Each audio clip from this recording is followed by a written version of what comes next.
Все, закрывайте свои писательские курсы, огрызковые литературные школы, собирайте точилки и ластики и вон с этой планеты. Вы больше не нужны. Я придумал гениальное с точки зрения методологии развивающее упражнение для воятелей, литераторов и журналистов.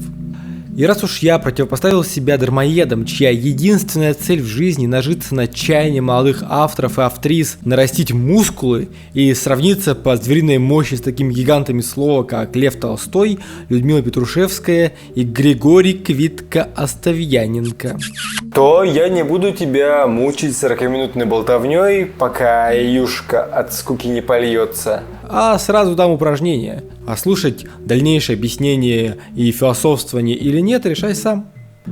Но если решишь не слушать, знай, ты сыч. Говорить в таком духе энергозатратно, знаете ли. Итак, подключаете оба перископа и ныряете в какую-нибудь крепкую прозу. Важно, чтобы автор был вам по душе.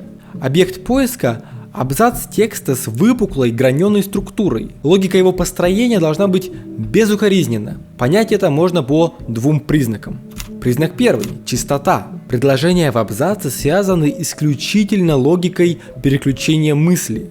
Паразитные словосвязки типа «вследствие», «а значит», «поэтому», «так», «потом», «когда», «если» отсутствуют. Повествование бежит по синтаксису, как железный шарик по лабиринту в крышечке флакона мыльных пузырей. Второй признак – сверхсодержательность. В маленький блок текста автор всовывает плотную кубышку данных. Они связаны между собой и открывают отдельную экспозиционную историю.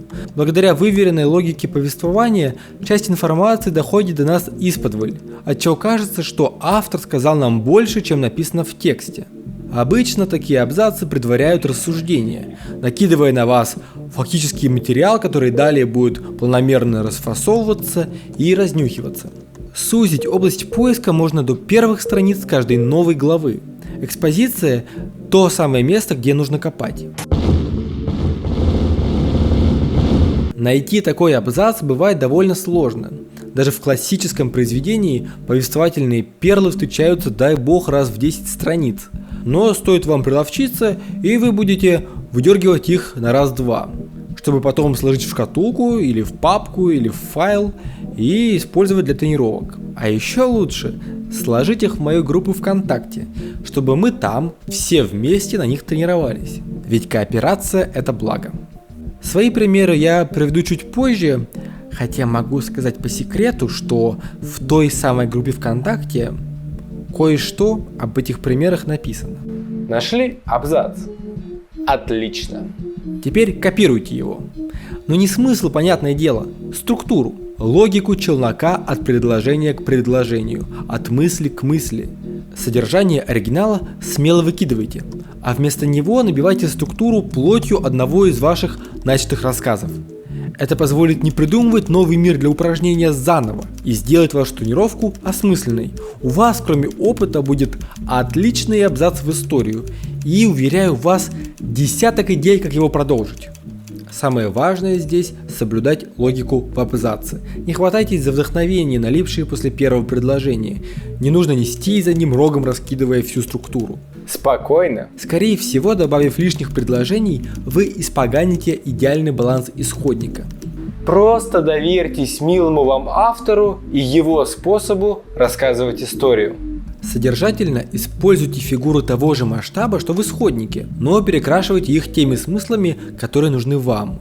Если автор описывает сеть интриг в британском парламенте, а у вас рассказ про курятник, перекладывайте личные отношения между депутатами или области влияния разных политических сил на происходящее среди цыплят.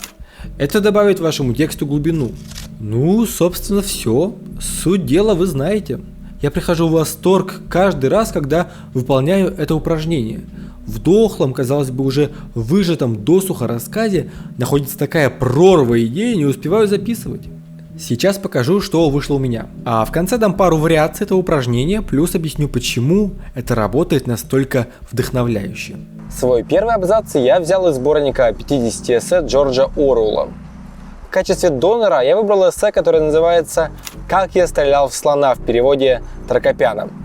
Там Оруэлл рассказывает, как он служил полицейским в Бирме, будучи зажатым между двух огней. С одной стороны, он ненавидел Британию за ее колониализм, за ее варварское желание вторгнуться куда не следует, а с другой стороны, он ненавидел местных, потому что они его презирали, унижали, дразнили, как любого другого служащего Британской империи. Именно эта полярность, двоякость и описывается в абзаце. Но проблема в том, что в моем рассказе ни империй, ни противостояний, ни оппозиции, ни сопротивления, ничего такого не было.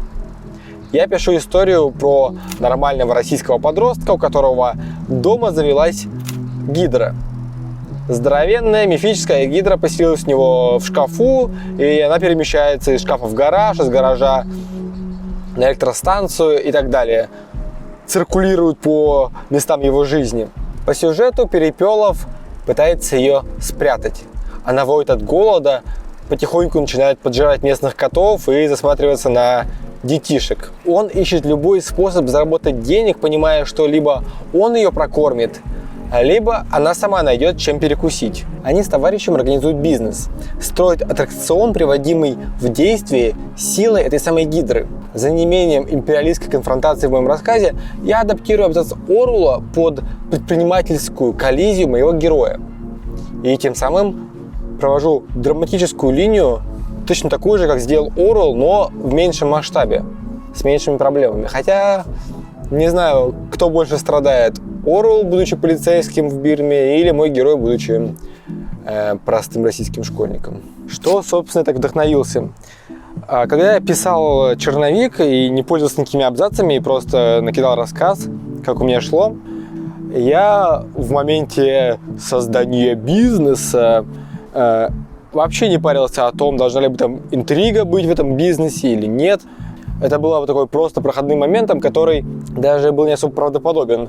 И от чего, с одной стороны, рассказ казался вот такой притчевой историей, немножко мифической, как и мифы про саму гидру. Но при этом к последней трети рассказа реализм вообще ушел из текста. И там была мистика на мистике, от чего повествование рассыпалось. А оруэлловский абзац, он изначально в самой своей сути очень драматичен. Он расписывается в своем бессилии, и это бессилие делает его еще более жалким и неприятным в собственных глазах, потому что людей мучают, и как бы это тоже его вина, потому что его мучает, по сути, то правительство, которому он подчиняется. И подчиняется прямо, потому что он работает полицейским. И когда я писал свой абзац на эту тему, мне пришлось тоже загнать героев в очень неудобное положение, пришлось сильно драматизировать ситуацию, и от этого рассказ только выиграл. Читающий сильно и быстро устает, когда ему рассказывают одно и то же. А я устаю, когда солнце светит в глаза, поэтому мы переключаемся на другой кадр. Коротко о том, почему этот метод эффективен. Почему он провоцирует придумывание новых идей и почему субъективно нам нравятся те абзацы, которые получились. Ответ прост. Мы осваиваем новые мыслительные модели. В каком-то интервью Борис Акунин сказал, что ему наскучило писать жанровую литературу. Допустим, мне нужно писать сцену первого поцелуя или признания в любви. Я тут же вспоминаю те 10 или 20 сцен, похожих сцен, которые я описывал раньше. Количество способов повествования ограничено. И когда автор замечает, что начинает повторяться, это всегда бьет по уверенности и влияет на отношение к тексту. Заимствование же абзаца – это заимствование модели мышления, способа развертывания истории. Заимствуя абзац, мы смотрим на свой текст глазами другого автора. У нас меняется восприятие, и мы оживляем свой текст, вдыхаем в него новые идеи. Это круто! И да, такого конкретного совета вы не найдете в Гугле, так что ставьте лайк, подписывайтесь и жду ваших текстов. Пока!